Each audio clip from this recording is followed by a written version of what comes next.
Welcome to Kanishka IAS Current Affairs program. I am Venkat Sheshareddy. Now let us try to discuss some topics that are relevant in the today's newspaper. That are, one is a multilateral group that is formed. Recently we have been seeing in the newspaper. That is Australia, UK and US are trying to come together and form a group. US and Australia are part of the Pacific Ocean, but United Nations like UK is not part of the any of this Indian Ocean or even the Pacific Ocean, but these three countries has come to form a group that is for the purpose of maritime security and stability in the Indo-Pacific region, that is Indian Ocean and the Pacific Ocean region. What is the need that is arised in this zone? What are the different countries that are there apart from these countries where they are playing major role? China is one of the biggest country in this Asian zone, which is sharing areas both Indian Ocean and Pacific Ocean, though it is not having any direct contact with Indian Ocean, but it is playing huge role. Why these maritime borders are the travel on maritime is important? Because most of the bulk trade that is goes through oceans or the sea only, because of it's pretty cheap in the form of water mode of transportation. Now here these three countries come together for the protection or safety in the maritime, that is in Indo-Pacific region, and stability. As there is trade is going through, there may be piracy. Or recently we have seen that our beloved Prime Minister has given his speech on the ocean safety or piracy on the ocean, maritime security. He has elaborately talked about the necessity of maritime security and its importance. Now here in this situation, these countries are also trying for the maritime safety and security. What is the biggest other opponent or maybe threat that is not talked about in this group is China. The very purpose of establishment of this group is China. China is violating United Nations law on the ocean or sea, that is called UNCLOS. How it is violating? It is violating on the basis of not allowing other countries their UNCLOS boundaries or borders. Now what is this UNCLOS is talking about? If you are belong to a country, then there are divisions. If you are sharing border with the ocean or maritime border is there. The first 12 nautical miles is known as territorial waters. What is this? Territorial waters. And what exclusive rights you will be having? It is just like whatever the law applies on the land will also be applies on the territorial waters, that is up to 12 nautical miles from the beach point, wherever you are having this border that with the continent and the ocean. And 12 nautical miles from the territorial waters, it is known as contiguous zone. What is meant by contiguous zone? Contiguous zone means, let us assume that a person has come to your country and they are committing a mistake or maybe a crime and they were running away. You can follow up to this point, that is 24 nautical miles from the border or maybe 12 nautical miles from the territorial waters. If you can catch that person within 24 nautical miles, then you can penalize this person according to law of the land. And then after this, it is called exclusive economic zone. What is this exclusive economic zone? Most of the fuels that are of fossil fuels are based on this ocean origin only, like maybe natural gas or even petroleum. Then you can explore or exploit these resources based on the permission that you got from the UNCLOS. But what if there is a country that is also falling in your exclusive economic zone?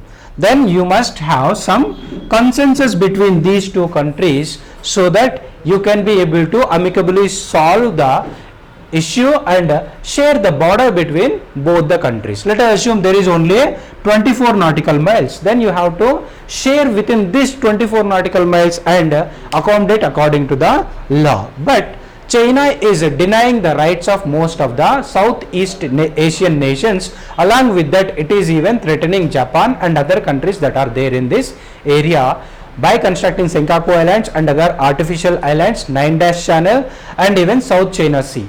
Within all these areas, China is violating most of the UNCLOS. Then that is the reason why these countries also wanted to show hegemony in the name of balancing or rebalancing in this zone, Indo-Pacific zone, but they are trying to counter China. Now China is not accepting this, and China openly criticizing this, though this group of three countries are not named this China.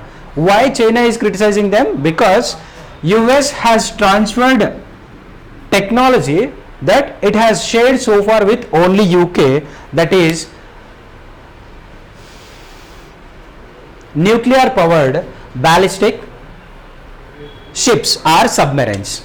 That is not the submarine that is capable of launching nuclear weapons, but it is only propelling with the nuclear fuel. The ballistic missile or the ballistic vehicle will be propelled instead of diesel vehicle. It will be only the nuclear fuel vehicle, but it will not be a nuclear weapon that is transferred to the Australia, whereas it has transferred the technology up to now only to UK, but it has given to Australia, so that what happens, it can be improving the surveillance by the help of submarines. So what is meant by submarine? Submarine means just underwater vehicles that are going under the water or the ocean. But here there is another conflict that has arisen with the France. Australia has made an agreement to give these submarines that are based on the diesel electric vehicles, but now that agreement has been cancelled, and that agreement worth of $10 billion. This is another violation that has happened. Now apart from this, these are not the countries that are there in this zone. If you can include other countries like contenders of this zone, that Taiwan, Philippines or even Southeast Asian nations along with Japan and India, then it will be able to serve better. As earlier already formed a group of our nations that is known as Quad. What are the countries that are there in Quad? The countries are India, Australia, USA and Japan. Now these two are the part of Quad already. UK was not the part of Quad. Then what are the other countries apart from Australia and US? It is India and Japan are the part of Quad. Now by including these two countries along with other countries that are there in the Southeast Asian nations, will be able to better serve the purpose of rebalancing in this zone.